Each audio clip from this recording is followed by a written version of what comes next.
ingeniero Enrique Balán. Gracias por estar el día de hoy con nosotros.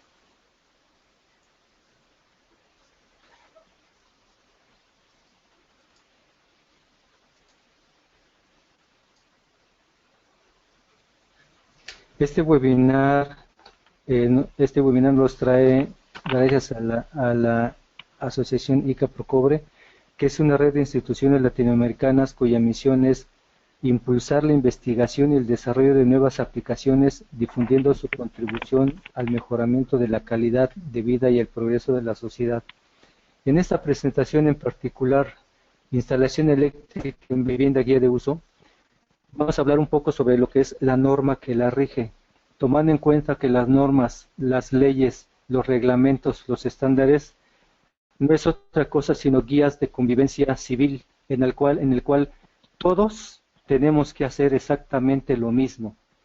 Si vemos el color de un conductor, el forro de un conductor será el mismo para cualquier electricista. Si es de color blanco, para el caso de México, del país México, estamos identificando que tiene un uso, es el neutro. Si es de color verde, su forro, estamos identificando que es para el conductor de puesta a tierra de equipos. Es decir, las normas, leyes y reglamentos son guías para que las personas que utilizamos ciertas características de una instalación, en este caso eléctrica, sepamos y veamos que justamente todos hemos hecho lo mismo, que es como circular en un automóvil en la calle, nos toca la luz roja del semáforo, todos nos detenemos, la luz verde, todos seguimos. El ponente en esta presentación es el ingeniero, un ingeniero con gran cantidad y cantidad de años de experiencia, el ingeniero Víctor Martínez, perito en instalaciones eléctricas. Además de Víctor, por favor, adelante. Sí, buenos días. Mi nombre, como dijo el ingeniero Balán, soy Víctor Martínez y vamos a presentar en realidad de la NOM 001 dedicado a instalaciones eléctricas de utilización en viviendas. Y esto tiene como objetivo que se señalen las especificaciones y lineamientos de carácter técnico que deben satisfacer las instalaciones destinadas a utilización de la energía eléctrica.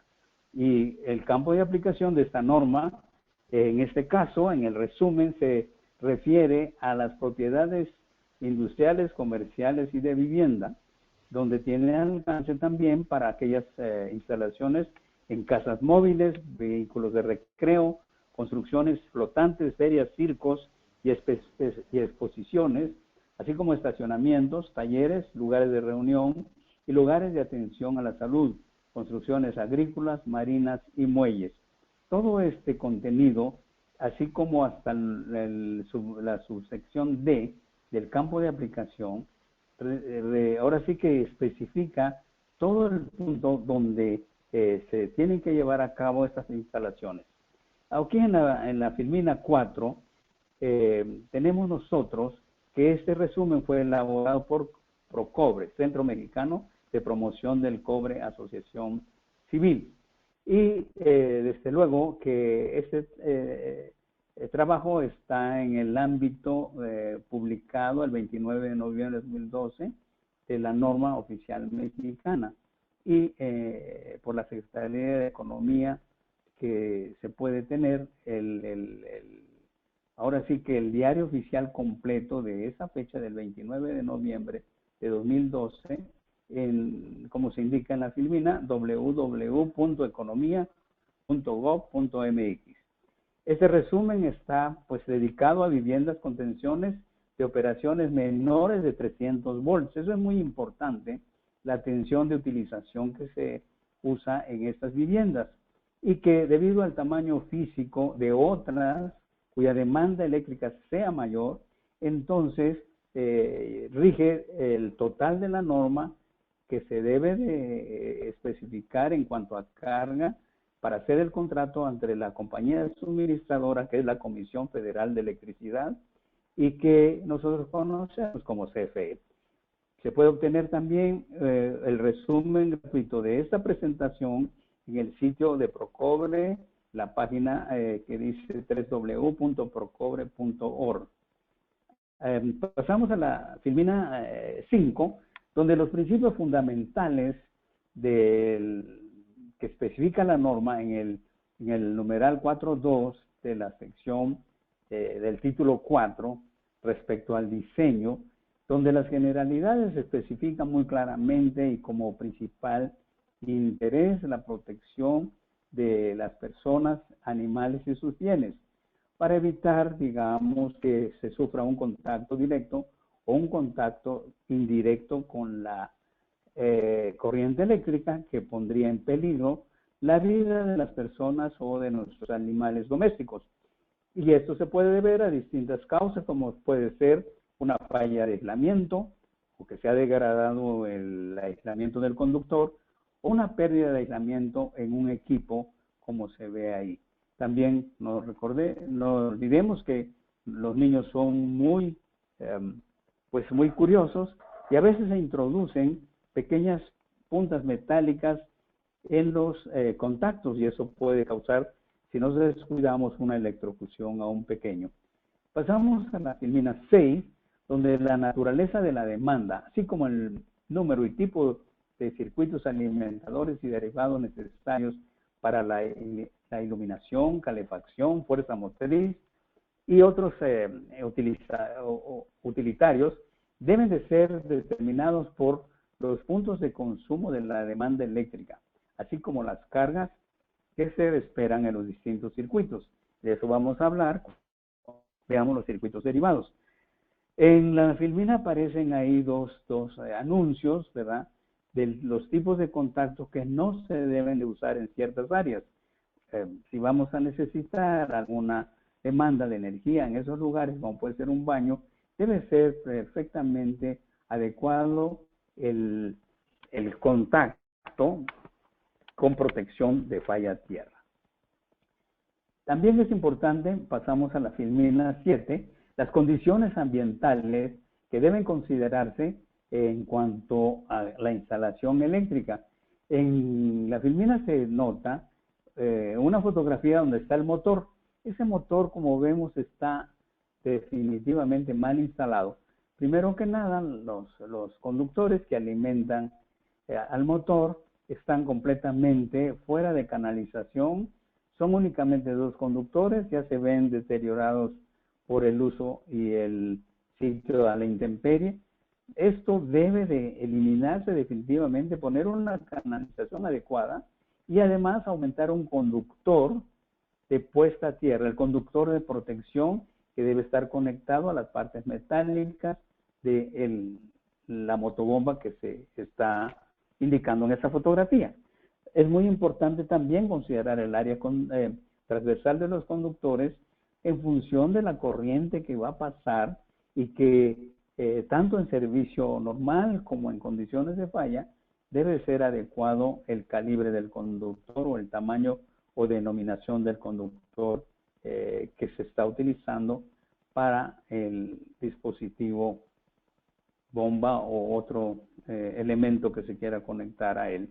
Es deseable siempre tener un área de sección transversal mayor que la corriente requerida para la seguridad de operación de los equipos y también guardando la economía en cuanto al tamaño que no sea demasiado excesivo.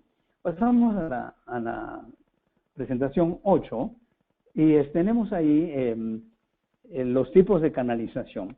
Eso es muy importante porque hay que considerar la naturaleza del lugar y las facilidades que se tenga para instalarlo.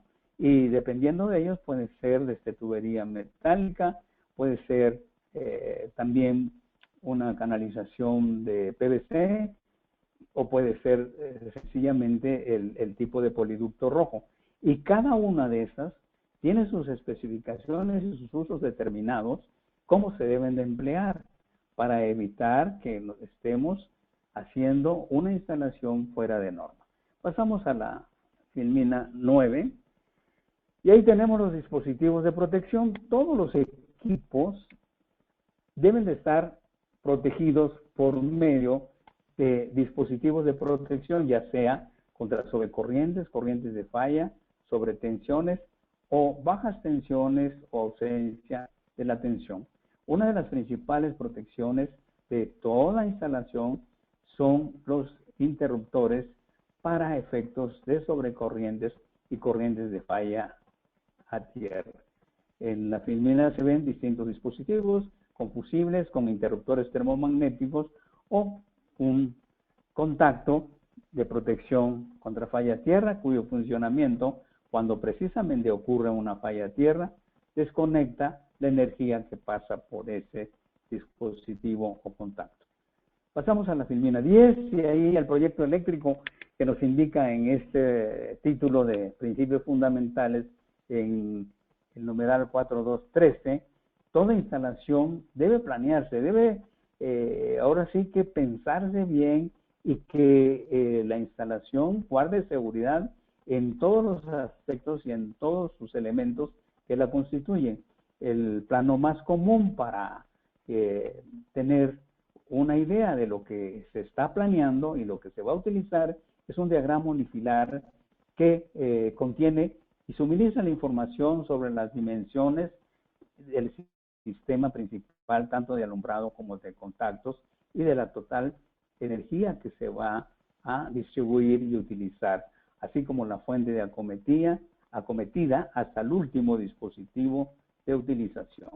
Pasamos a la filmina 9 y entre los principios fundamentales también tenemos en el numeral 4.3 la selección del equipo eléctrico. Es muy importante que los equipos que ingresen al sistema de la instalación eléctrica de una vivienda tengan un reconocimiento que han sido equipos y dispositivos aprobados por instituciones que, de acuerdo con las normas mexicanas, deben de cumplir para que el funcionamiento de esto sea el que se requiere y que guarden una seguridad en su funcionamiento y que no vayan a causar un deterioro a la instalación y sobre todo a las personas que lo manejan.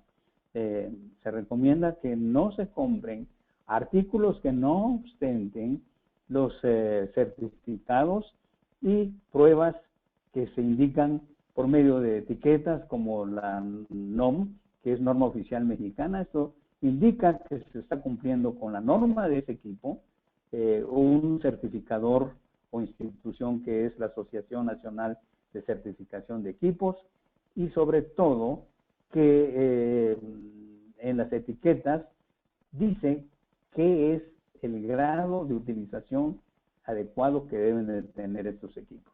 Se recomienda que no se use un equipo o materiales que no sean o que no guarden una construcción conforme a normas. Pasamos a la filmina 12 y ahí se nos indica en el numeral 4.11 que toda instalación debe ser y ejecutarse por personas calificadas, con productos aprobados y que deben de instalarse de acuerdo con instrucciones de instalación. Y es recomendable que de vez en vez y con periodos perfectamente establecidos en un programa de mantenimiento, se revisan las instalaciones periódicamente para evitar daños por el uso o por las condiciones del ambiente. Pasamos a la filmina 13 y es muy importante que nosotros para hablar dentro de un rubro tengamos palabras perfectamente establecidas, las definiciones. El artículo 100 de la norma NOM 001-2012 tenemos como definición de la persona calificada aquella cuyas habilidades y conocimientos relacionados con la construcción y el funcionamiento de las instalaciones y los equipos eléctricos que han recibido capacitación en seguridad para reconocer y evitar los peligros implicados en el uso de la energía eléctrica. Puede ser desde un ingeniero electricista, técnicos electricistas o personas que han sido adiestradas precisamente y calificadas para desarrollar ese trabajo. Por ejemplo, un electricista, si no tiene un documento oficial que lo acredite, puede conseguirlo presentando su competitividad en la asociación o el Consejo Nacional de Normalización y Certificación de Competencias Laborales. Esa es una institución, ¿verdad?, que se rige por un código ECO 0118 y recibiría, al ser aprobado, un título o un reconocimiento que puede realizar las instalaciones eléctricas en edificación de viviendas o otros rubros del quehacer eléctrico, dependiendo de la calificación, calificación a que sea sustentada. Entonces nosotros tenemos que ver también que nuestro personal esté debidamente calificado para realizar las labores en las instalaciones eléctricas. Pasamos a la filmina 14, la evaluación de la instalación, ¿verdad? Debe de hacerse únicamente observando precisamente y periódicamente si los equipos instalados en cada ocasión están etiquetados y que son para el uso que se le va a destinar y se debe instalar de acuerdo con los instructivos o etiquetas que vienen incluidos en el equipo. Los conductores así también normalmente que los que se utilizan son de cobre. Nosotros usamos el cobre por la facilidad y la capacidad de conducción que tiene el cobre como elemento conductor de la corriente eléctrica. Se pueden utilizar otros materiales como el aluminio, inclusive hasta el fierro, pero su capacidad de corriente es menor. Por lo tanto, para hacer una buena instalación, digamos, si se usa aluminio en lugar de cobre, deben de tener una área que conduzca la corriente equivalente a otra de cobre. De otra forma, no es correcto, ya que se calentaría el conductor por el paso de la corriente. Y eso trae en detrimento la falla por el aislamiento y que puede ocasionar cortocircuitos y otros derivados, siniestros derivados por el mal uso de la conducción eléctrica. Los conductores se designan por tamaños o por la sección transversal en milímetros cuadrados del área del conductor. Nosotros sabemos que en función del área es la capacidad de conducción que tiene un conductor. También es la costumbre o el equivalente para calcular la ampacidad por medio de tablas con el American Weight Gauge, que es ahora sí que el calibrador americano de los conductores. Pasamos a la filmina 15.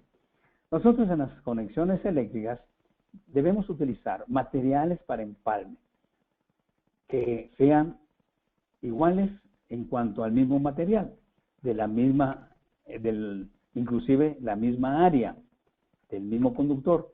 Si se van a usar o se van a conectar conductores de distinto material, digamos aluminio,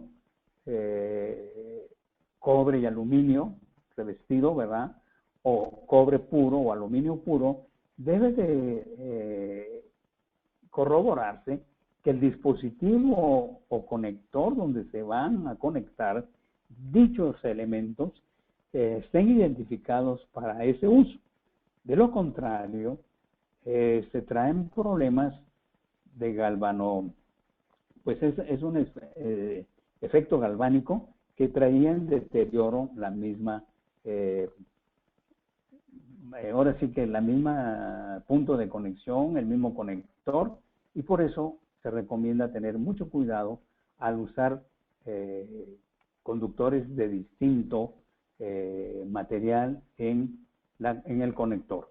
Los empalmes deben de hacerse adecuadamente usando soldadura que puede ser la recomendada en bronce, dependiendo del tipo de conductor, soldadura autógena o metales fundibles o de aleación.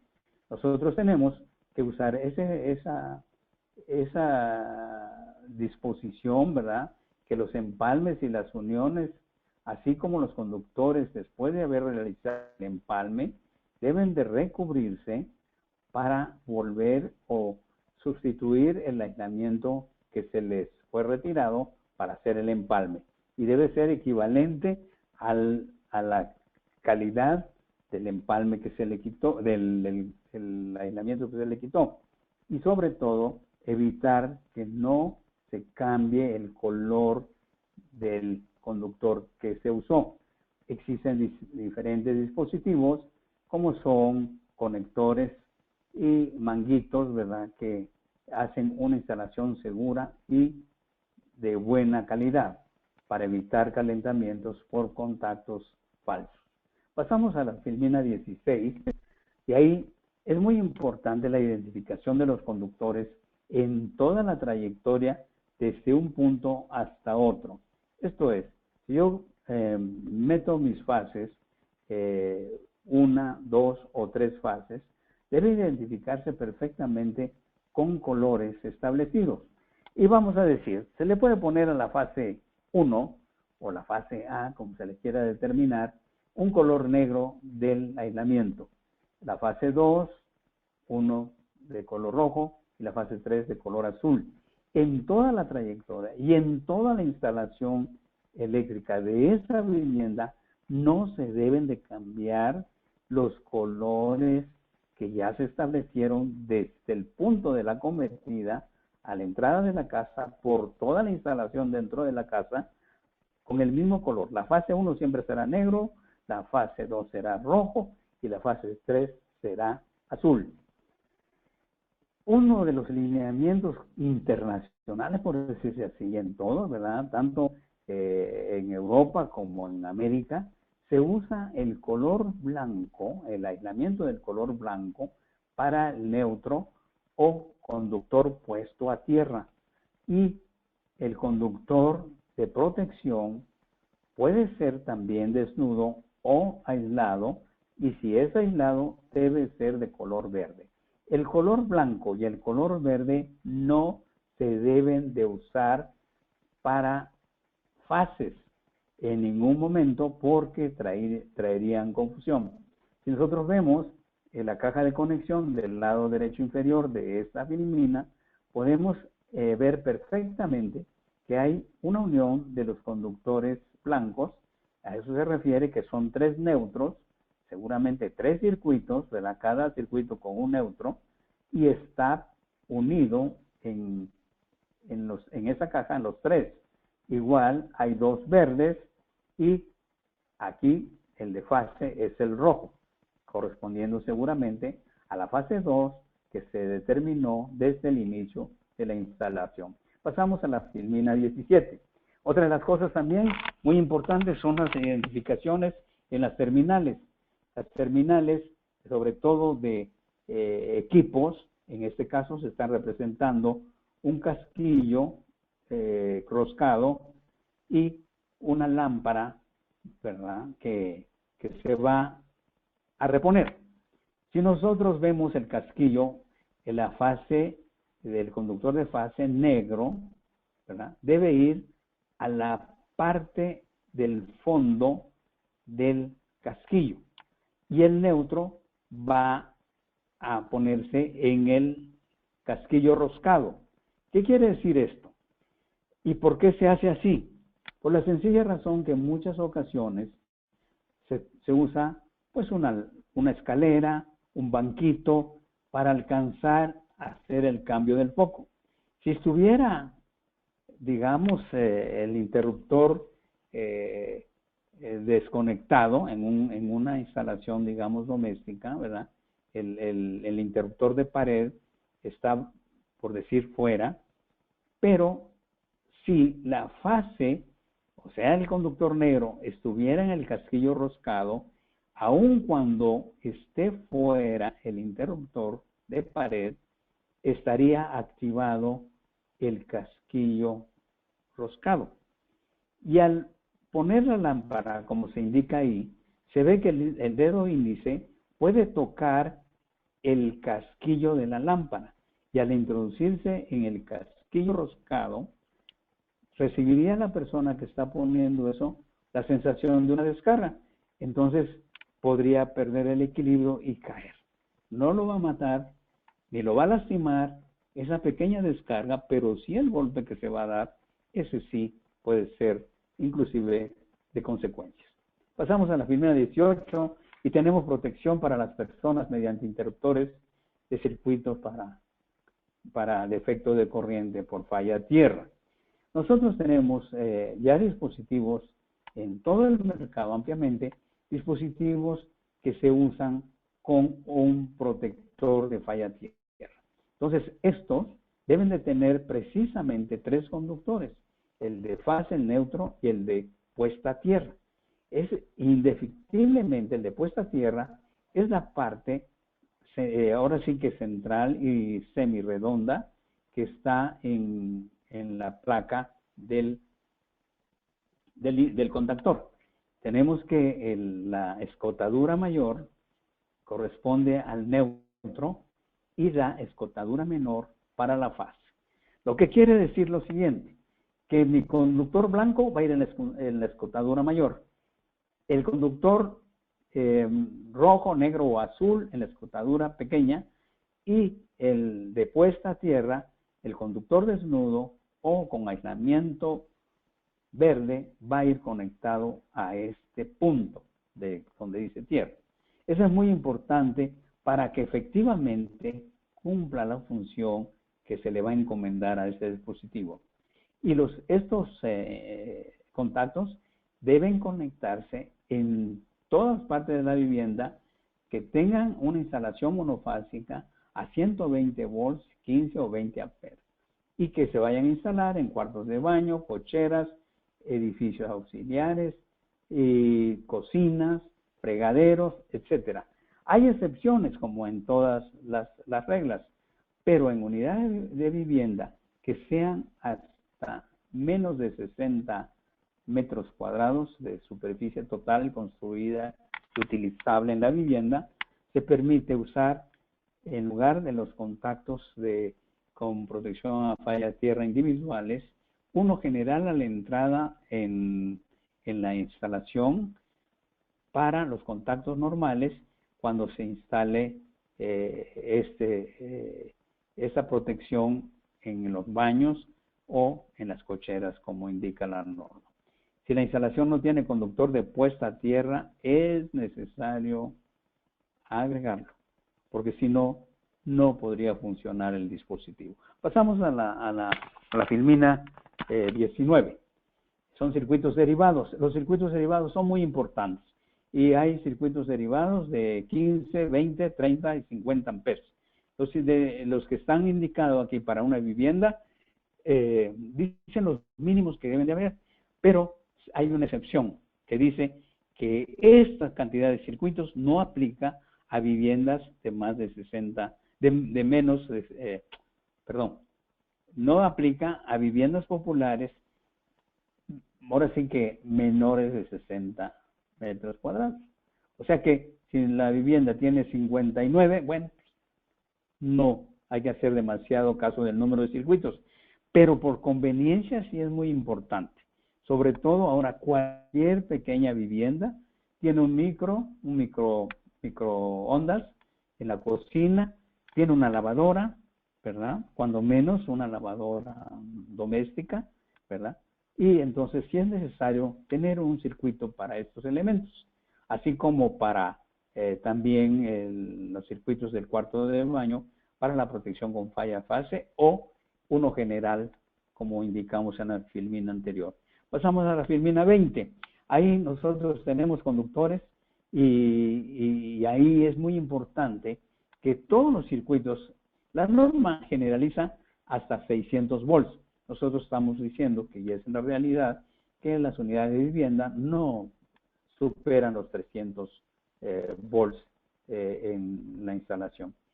Los conductores, los circuitos derivados deben tener, ahora sí que lo más importante de un circuito derivado es que la corriente máxima de ese circuito derivado corresponda como máximo a la corriente máxima que va a ser alimentada. Esto es, el circuito derivado, si es de 20 amperes, únicamente pueden conectarse como máximo una carga de 50 amperes. Si son de 20, de 20 amperes. Son de 15, de 15 amperes.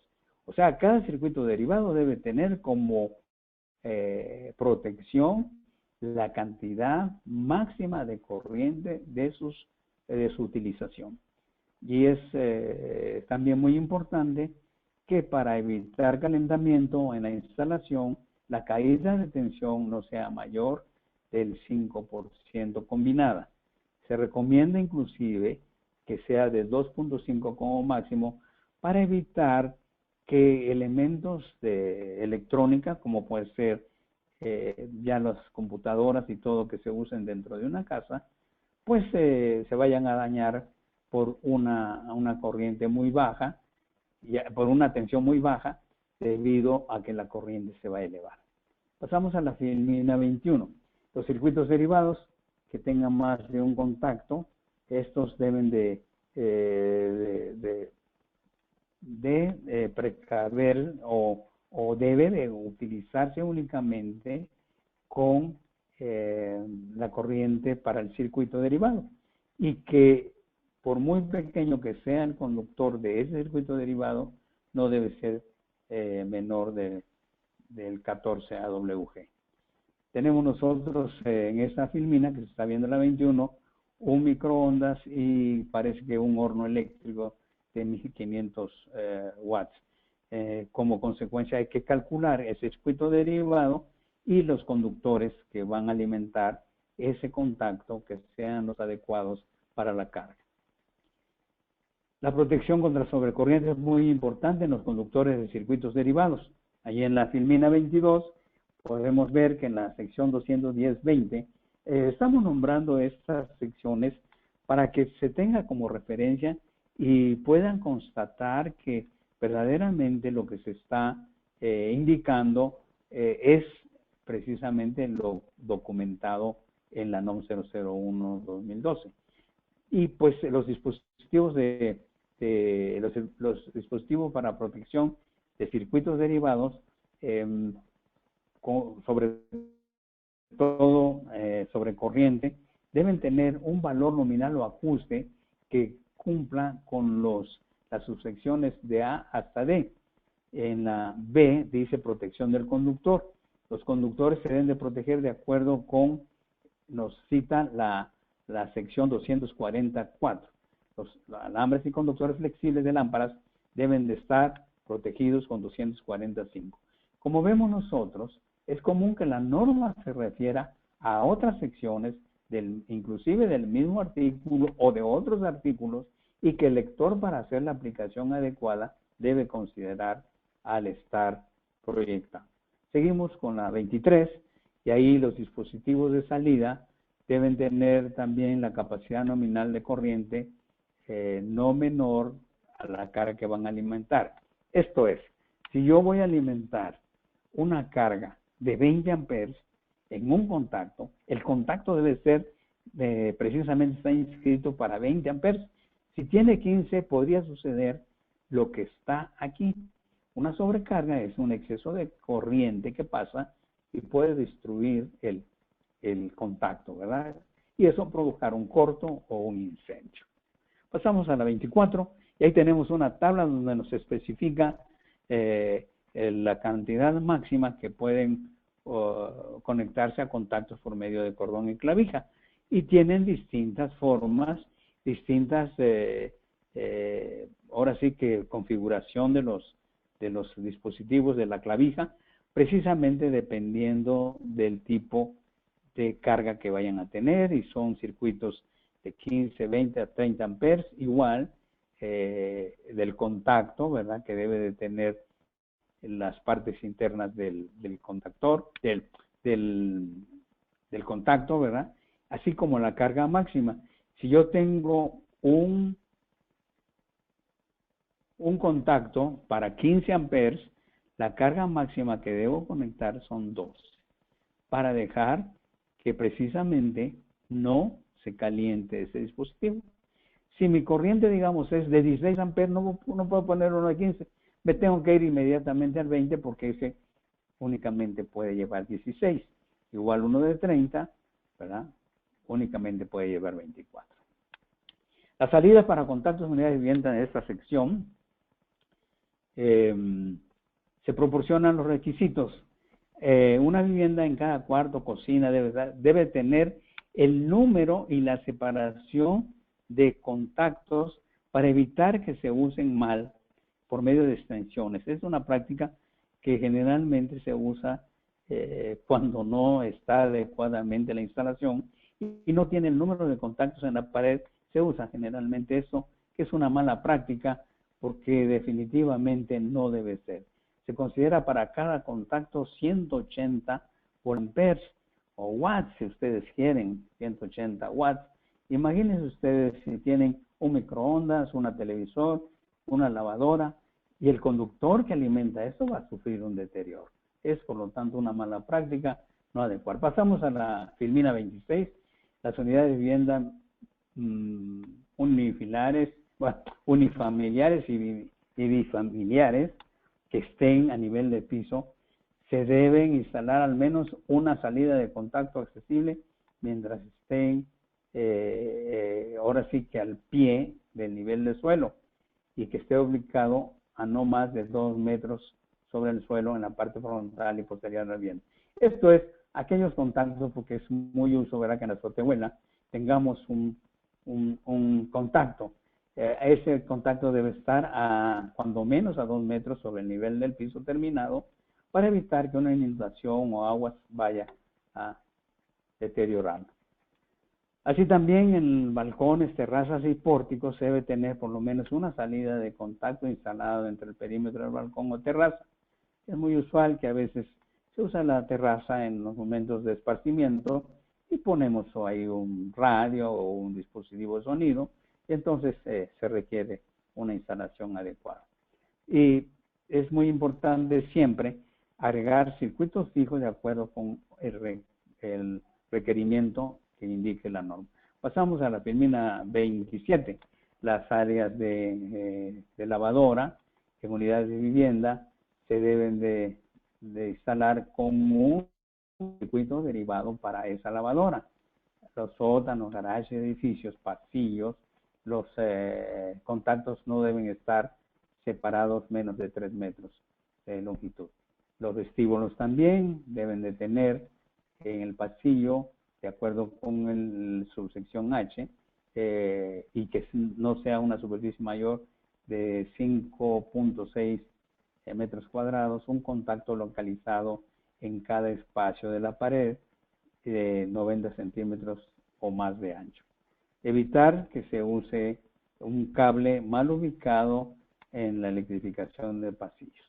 Esas instalaciones mal practicadas no se deben de hacer porque pueden provocar incendios o daños a la instalación y sobre todo a las personas. Pasamos a la filmina 28. Los requerimientos de alumbrado, pues debe tener cuando menos una salida de alumbrado cada habitación, ¿verdad? También en lugares excepcionales se deben instalar salidas de alumbrado de acuerdo con A, B y C siguientes. Cuando menos una salida de alumbrado con interruptor de pared, pasillos, escaleras, todo lo que va diciendo la norma. Y este resumen pequeño de la norma debe tomarse como referencia. Si la instalación no cumple como requisito mínimo esto, la instalación no es segura. Entonces, debemos cuando menos tener el requisito mínimo cumplido para que la instalación sea segura. En la filmina 29, algo muy importante es la puesta a tierra y unión de todo el sistema eléctrico que se utiliza en una vivienda. Entonces, por ejemplo, carcasas, tuberías, los chasis de computadoras y todos deben ponerse a tierra. Y eso es porque son superficies que normalmente no conducen energía eléctrica, pero en caso de una falla de aislamiento pueden volverse conductoras y pueden darnos una sorpresa, una descarga, inclusive otros siniestros de mayor envergadura. La puesta a tierra del equipo son todos los materiales conductores que normalmente no transportan corriente eléctrica y que alojan conductores o equipo eléctrico que forman parte de dicho equipo, una lavadora, la estufa, el refrigerador, deben de estar puestos a tierra estos elementos metálicos para evitar una tensión, ahora sí que no deseable en estos materiales. Pasamos a la filmina 30 y ahí tenemos una serie de elementos para poner a tierra los sistemas menores de 1000 volts. Entonces tenemos nosotros que se puede poner a tierra entre conductores cuya fase no sea mayor de 150 volts. Y cuando el sistema es de 3 fases y 4 hilos conectado en estrella, el conductor neutro se puede utilizar como un conductor de circuito, pero no para la puesta a tierra de los equipos. El conductor del electrodo que está puesto aislado es seguramente para equipos electrónicos, ya que tiene un aditamento especial en el color, que es amarillo y verde. Ese es símbolo de que se están conectando equipos electrónicos. Y todos los equipos electrónicos, con sus sistemas de tierra separados, deben unirse al final a un electrodo común de todas las tierras para puesta a tierra. Es un requisito de que todo esté al mismo potencial. Pasamos a la filmina 31 y ahí están las canalizaciones y el tamaño de los conductores para entrada de acometida y los electrodos de puesta a tierra. Es muy importante y todas estas tablas nos dan como requisitos mínimos el tamaño del conductor de puesta a tierra para sistemas de corriente alterna. En la filmina 32 tenemos los electrodos o tipos de electrodos para puesta a tierra, que puede ser tubería metálica para del agua, anillos de puesta a tierra, electrodos de varilla y tubería. En la 33 tenemos electrodos de placa y también no se permiten, el uso no permitido de electrodos de puesta a tierra, aunque sean metálicos, como puede ser la tubería subterránea para gas, o también no debe usarse el aluminio como conductor de puesta a tierra o como electrodo de puesta a tierra. Se recomienda el uso de electrodos de cobre, tanto el cable como la placa, por la resistencia a la corrosión, que es mucho mejor que cualquier otro metal. Pasamos a la filmina 34, y es el tamaño de los conductores del electrodo de puesta a tierra.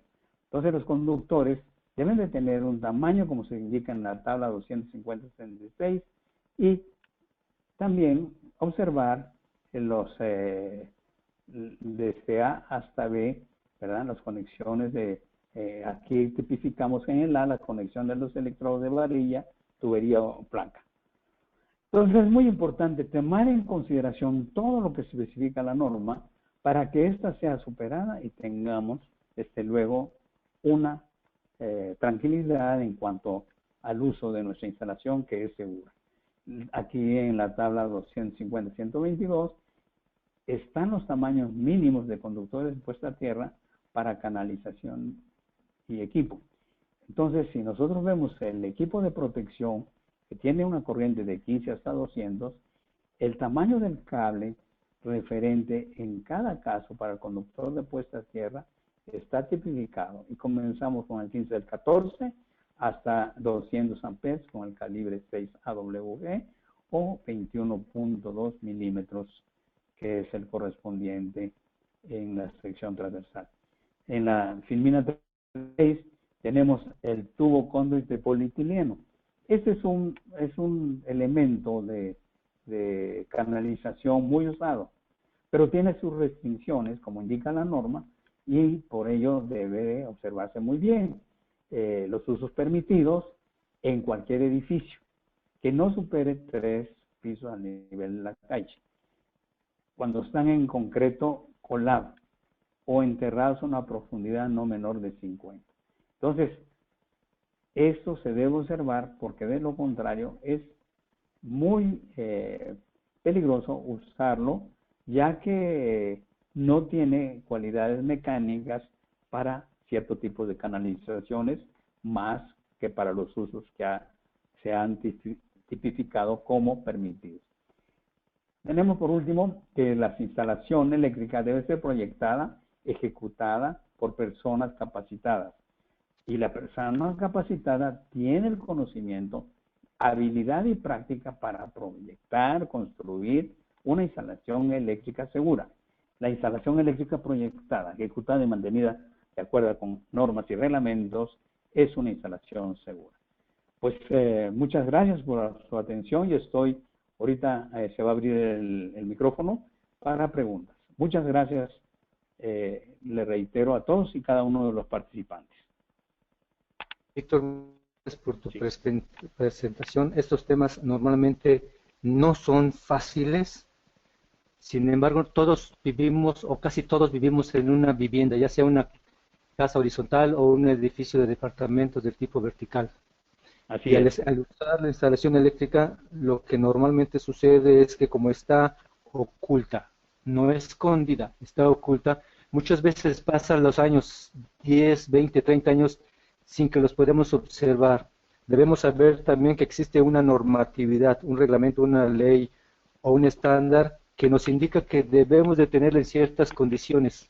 Muchas gracias por tu participación, Adriana. Esperamos las preguntas. Sí, ingeniero, gracias. Tenemos una pregunta de Raimundo Flores Díaz. Él nos dice, se puede proteger una instalación eléctrica contra baja tensión menor a los 127 volts? Bueno, hay distintos tipos de protección. ¿A qué protección se referiría? No nos lo especifica. No sé si pueda el señor Raimundo Flores ampliarnos su pregunta, por favor. Sí. ¿Qué Mientras tipo de él, protección? sí, mientras él nos manda esta información, el señor Abraham Torres nos quiere hacer una pregunta de viva voz. Si me permiten, le voy a abrir el micrófono. Por favor. Adelante, Abraham Torres, por favor. Ok, buenos días. Buenos días. Una pregunta, ingeniero. Sí, dígame. Usted menciona que en los contactos eléctricos, Perdón, en las si capacidades puede hablar un poco más alto, por favor, porque no se escucha muy bien. Sí, quería preguntar, en los contactos eléctricos, en las especificaciones de 20 amperes, 15 amperes y 30 amperes, el valor que ustedes mencionan que yo no debo de sobrepasar, ¿ese valor es por contacto eléctrico o en la suma de los dos contactos, pero tenemos un contacto doble? Así, mire, acuérdense que el contacto doble generalmente está en el mismo chasis y es la misma laminilla que una, por ejemplo, la fase que va conectada en ese punto. Sí, es para 180 volamperes, puede considerarse 180 watts, ¿sí?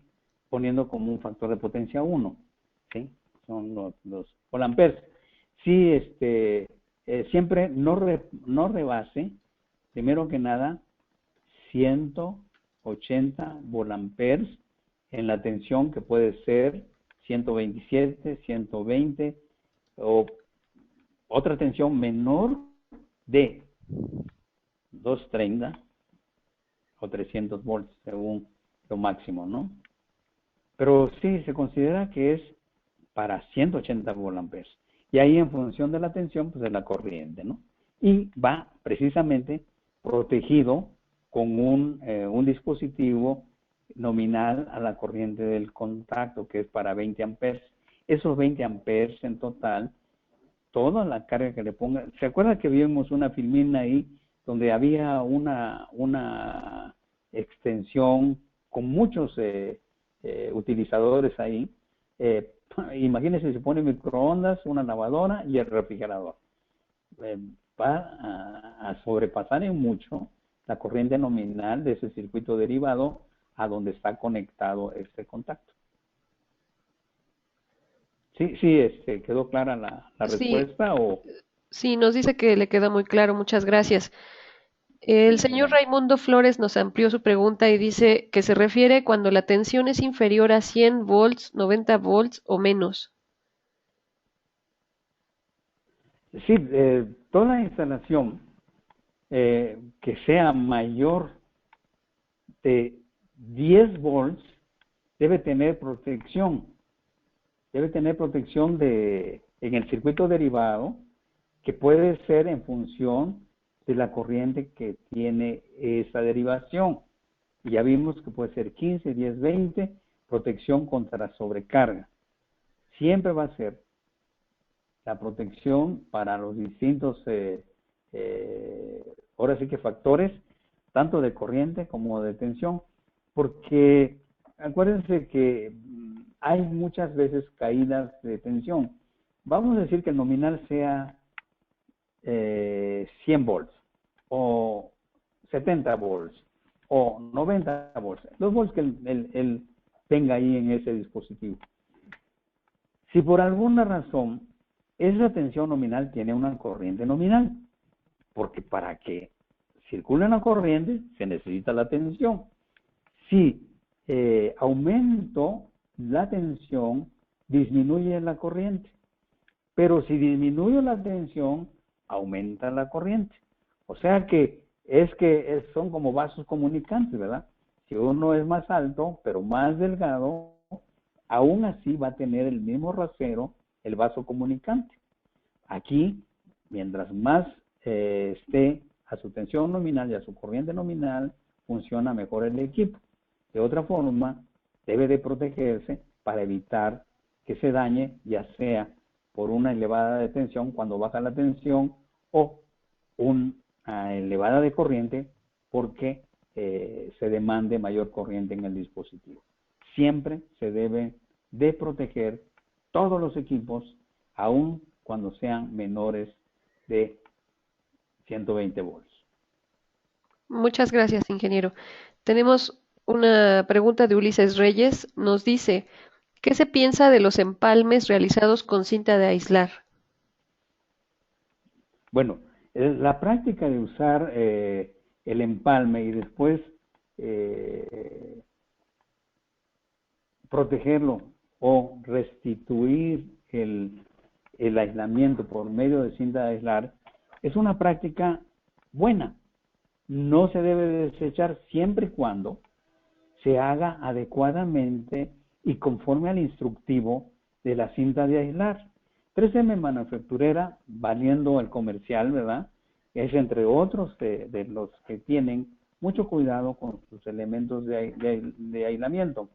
Esos elementos de aislamiento, como es la cinta, los papeles, etcétera, tienen un grado de resistencia a la corriente y a la tensión.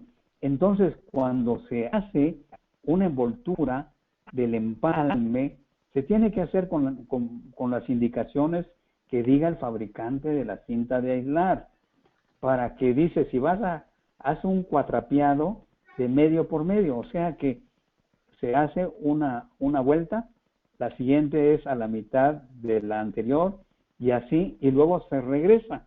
O sea que queda totalmente, y cada vuelta dice es para 100 amperes y tantos volts.